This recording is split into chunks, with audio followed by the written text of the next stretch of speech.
Belshazzar probably had more time on his hands than he knew what to do with. Daniel chapter 5, however, makes it gravely clear that he did not have as much time as he thought. But then nobody does. He did not have as much time as he thought. But then nobody does. His sin had found him out, and he was taken from time to eternity in a moment.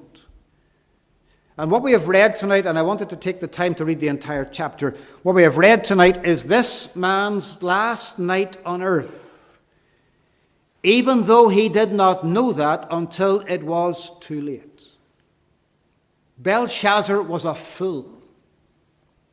I say that because when this chapter is written, men were plotting his downfall.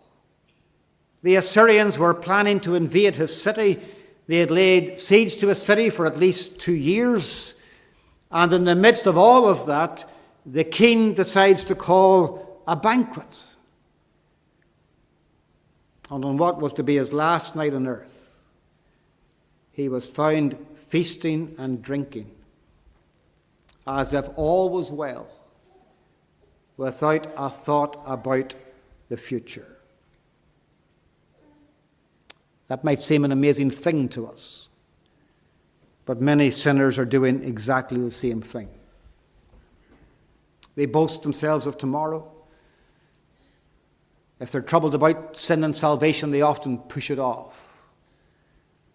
I'll deal with that later. I'll deal with that another time.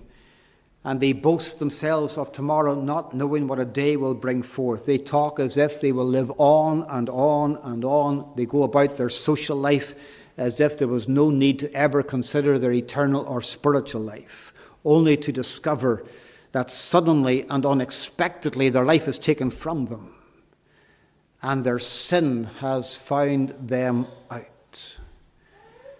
There are solemn lessons in the gospel regarding this man in chapter 5, lessons that are applicable across this congregation tonight. There are many tonight who live in rebellion to God. Maybe not in an open, public way. In fact, they would be horrified to think that someone thought that of them. Some might even claim to be followers of God. Some might attend church services just like this one. Some might possess a Bible. Some might be religious. But their hearts have never been truly changed by the power of the gospel. They have never known the Spirit of God working in their hearts, and therefore they live fast and loose with the Word of God. They harbor sinful thoughts, and it doesn't cost them a thought to do so.